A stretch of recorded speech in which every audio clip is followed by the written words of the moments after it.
नमस्कार, आप देख रहे हैं पॉलिटिकल आइडिया और मैं हूं प्रदीप कुमार। मित्रों, आज इस वीडियो में हम बात करेंगे राबड़ी देवी को दिए गए उस आदेश के बारे में जिसमें राबड़ी देवी को कहा गया है कि उनको 10 सर्कुलर रोड का जो आवास है उस आवास को खाली कर दे। और इस आदेश के मिलते ही पूरा लालू यादव का परिवार, रोहिणी आचार्य ने सबसे पहले ट्वीट किया कि उनके बूढ़े माता पिता को बेघर करने का यह आदेश आ गया है। बेघर करना मतलब बदले की कार्रवाई है, मतलब उनको सड़क पे छोड़ दिया जाएगा। दूसरी तरफ तेज प्रताप यादव ने भी इस पर कड़ी प्रतिक्रिया व्यक्त की है। वैसे तेज प्रताप यादव को भी आवास खाली करने का आदेश हुआ है, क्योंकि तेज प्रताप यादव अब विधायक भी नहीं रहे। और कहा यह भी जा रहा है कि चूंकि अब बिहार में भारतीय जनता पार्टी पहले की तुलना में मजबूत हो गई, इसलिए ऐसा आदेश आया है। कहा यह भी जा रहा है कि भारतीय जनता पार्टी का बिहार में अब गृह मंत्री बन गए हैं, मतलब सम्राट चौधरी का ही सम्राटई, मतलब जिसे हम कहते हैं ना बॉसगिरी, बिहार में चल रहा है। इसीलिए राबड़ी देवी को जो है घर से बेदखल, मतलब बेघर करने का जो है ये बीजेपी का प्लान है। ठीक है, तो आज इसी विषय पर जो है आप क्या सोचते हैं आप भी बताइए कमेंट करके, और जो मेरे पास जानकारी है उसके आधार पे मैं अपनी बात रखता हूं और आप भी कमेंट करके बताइएगा। क्योंकि हम ये माध्यम क्या है ना कि ये माध्यम है सोशल मीडिया का, जिसपे हम संवाद एक तरफा नहीं होता, दो तरफा होता है। आप भी अपनी बातें रखते हैं और हम सभी लोग एक दूसरे के साथ अपनी जानकारियां, अपने मत, अपने विचार एक दूसरे के साथ शेयर करते हैं। और कहा जाता है कि लोकतंत्र किसी भी देश का उतना ही ज्यादा मजबूत होगा, उतना ही ज्यादा परिपक्व होगा, जहां पर कि वहां के लोगों के बीच संवाद की प्रक्रिया जितनी मजबूत होगी उतनी ज्यादा। ठीक है, और मैं पहले कई बार बता चुका हूं कि हमारा मकसद इसके माध्यम से किसी भी राजनीतिक दल के पीछे बैटिंग करना नहीं होता है, किसी भी पॉलिटिकल पार्टी के लिए या किसी राजनेता के लिए नैरेटिव सेट करना नहीं होता। हम केवल कोशिश ये करते हैं कि जहां तक अपनी जानकारी है, कई बार जानकारियां गलत होती है, कई बार समझ कम होती है, तो गलतियां हो सकती हैं। ठीक है, लेकिन कोशिश यही होती है कि ईमानदारी से विषय को, उसके केवल सच को रखा जा सके, जाना जा सके, और केवल डिस्ट्रक्टिव पॉलिटिक्स नहीं हो। राजनीति कभी भी नकारात्मक नहीं बल्कि सकारात्मक होना चाहिए। हमारा कोशिश क्या होता है कि किसी भी राजनीतिक दल की आलोचना पर जितना समय खर्च करें उससे ज्यादा बढ़िया क्या है कि किसी भी राजनीतिक दल के गुणों की चर्चा ज्यादा करें, जिससे कि वो अपने गुणों को बढ़ाते रहे। खैर, आज बात करते हैं राबड़ी देवी के बंगला छीनने वाली बात पर। तो सबसे पहले तथ्य मैं रखता हूं, 2-3 तथ्य है। ठीक है, अभी जो प्रक्रिया ये जो शुरू हुई है नई सरकार के बनते, केवल राबड़ी देवी का आवास नहीं छीना जा रहा है, बल्कि सच्चाई ये है कि कई मंत्रियों, चूंकि आपको मैं बताऊं कि विपक्ष का जो नेता होता है ना, विपक्ष का नेता होता है, उसको मंत्री स्तर की सुविधाएं मिलती है, मतलब सुविधा मिलती है। ठीक है, अब राबड़ी देवी को 2 सुविधा मिलती है, मैं बता रहा हूं। पहले सुविधा तो वो मिलती है कि वो विपक्ष की नेता है, विधान परिषद में प्रतिपक्ष की नेता है राबड़ी देवी, तो उस रूप में उनको कुछ सुविधाएं हासिल है। इसके अलावा नीतीश कुमार ने एक कानून बनाया था 2015 में। ठीक है, जब नीतीश कुमार मुख्यमंत्री पद से इस्तीफा दिया था 2014 में इस्तीफा नीतीश कुमार ने दिया था। उसके बाद नीतीश कुमार ने जीतन राम मांझी की सरकार से कानून बनवाया था। ठीक है, कि पूर्व मुख्यमंत्रियों को कौन कौन सी सुविधाएं दी जाएगी। तो उससे पहले सुविधाएं बिहार में कम थी, ठीक है, पूर्व मुख्यमंत्री के लिए। लेकिन नीतीश कुमार ने चूंकि पूर्व मुख्यमंत्री हो गए थे और जीतन राम मांझी, तो कहा जाता है कि मैंने नीतीश कुमार ही बनवाए थे मुख्यमंत्री उनको, तो नीतीश कुमार के एहसानमंद थे, तो इसीलिए पूर्व मुख्यमंत्रियों के लिए कुछ सुविधाएं बढ़ाई गई थी नीतीश कुमार के शासनकाल में। इसके अलावे आपको पता होगा कि कुछ वर्ष पहले उत्तर प्रदेश में कुछ बातें आई थी कि मायावती को भी घर खाली करना पड़ा था, मुलायम सिंह यादव को घर खाली करना पड़ा था, राजनाथ सिंह को घर खाली करना पड़ा था। यह क्यों हुआ था? 2018 की बात है। इसलिए कि सुप्रीम कोर्ट के आदेश के अनुसार पूर्व मुख्यमंत्रियों के लिए आजीवन घर की सुविधा खत्म कर दी गई थी। और यह शुरुआत भी हुई थी कब, किसके द्वारा? तो मायावती और बीजेपी की संयुक्त सरकार जो बनी थी, ठीक है, 20वीं शताब्दी में, 21वीं सदी की बात में नहीं कर रहा, ठीक है, 20वीं शताब्दी में ही अंतिम वर्षों में, तो उस दौरान जो सरकार थी मायावती और भारतीय जनता पार्टी की, उस सरकार ने पूर्व मुख्यमंत्रियों के लिए ऐसी व्यवस्था की थी, लेकिन उसे खत्म कर दिया गया था। कई लोग अब कह रहे हैं कि रामविलास पासवान का भी घर छीना गया था, तो नियमों में परिवर्तन के आधार पर हुआ था ऐसा, ठीक है। पहले कुछ नियम था, अब कुछ अलग नियम था। कई लोग कहते हैं कि चौधरी चरण सिंह के आवास को नरेंद्र मोदी के सरकार के दौरान खाली कराया गया था। सही है। पहले क्या नियम था? पहले नियम यह था कि पूर्व प्रधानमंत्री के आवास को उनके स्मारक में परिवर्तित करके उनको आजीवन स्मारक बना के छोड़ दिया जाए।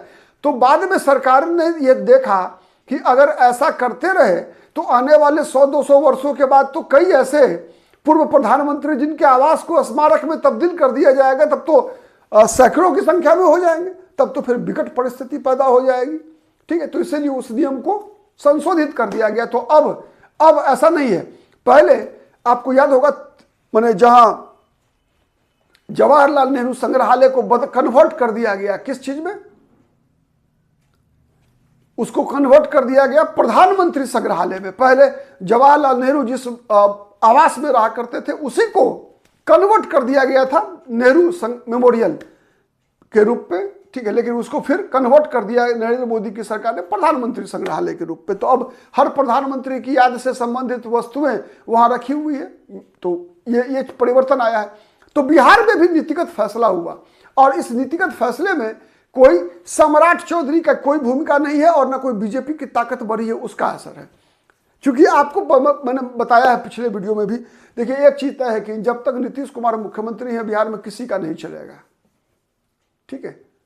एक दूसरा ठीक है, गृह मंत्री बने हैं सम्राट चौधरी, लेकिन यह मामला गृह मंत्रालय का नहीं है, यह भवन आवास विभाग का मामला है, ठीक है। और ये मंत्रालय अभी जो है जदयू में नीतीश कुमार के सबसे नजदीकी मंत्री विजय चौधरी के पास है। और आप जानते हैं कि विजय चौधरी नीतीश कुमार के आंख कान नाक हैं मंत्रिमंडल में। मंत्रिमंडल से बाहर ललन सिंह भी हैं, संजय झा भी हैं, लेकिन मंत्रिमंडल में जो सबसे 3 बड़े मंत्री हैं जो नीतीश कुमार के आंख नाक कान हैं, उसमें विजय चौधरी एक है, विजेंद्र यादव हैं, तीसरा अशोक चौधरी हैं। ये 3 मंत्री ऐसे हैं, ठीक है, जो नीतीश कुमार के आंख नाक और कान हैं। तो ये लोग अपनी मर्जी से कुछ कर सकते हैं, और अपनी मर्जी से ये क्या, नीतीश कुमार की सरकार में कोई भी मंत्री अपनी मर्जी से कुछ नहीं कर सकता नीतीश कुमार की सहमति के बगैर। तो इसीलिए इस फैसले को बीजेपी का फैसला बताना केवल और केवल मैं क्या कहूंगा, उनको जिनको बिहार की राजनीति की समझ नहीं है, ठीक है, वही ये दावा कर सकते हैं कि बीजेपी की चल गई, सम्राट चौधरी आ गए मंत्री बन के, तो सम्राट का बुलडोजर चल गया राबड़ी देवी पर। ऐसा हो नहीं सकता। और राबड़ी देवी कोई आम विधायक है नहीं, ठीक है, बिहार की पूर्व मुख्यमंत्री रही हैं और नेता विपक्ष भी हैं।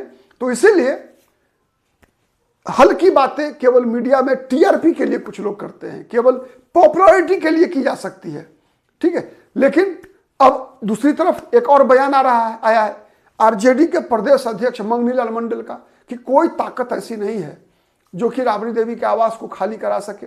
तो केवल आज के दिन में याद दिला दूं मंगनी लाल मंडल जी को कि तेजस्वी यादव ने भी, आपको याद होगा जब 2015 में से 17 तेजस्वी यादव डिप्टी सीएम बने थे, तो उसके बाद उनके घर को खाली करना पड़ा था। वो खाली नहीं कर रहे थे, याद है ना, नहीं कर रहे थे।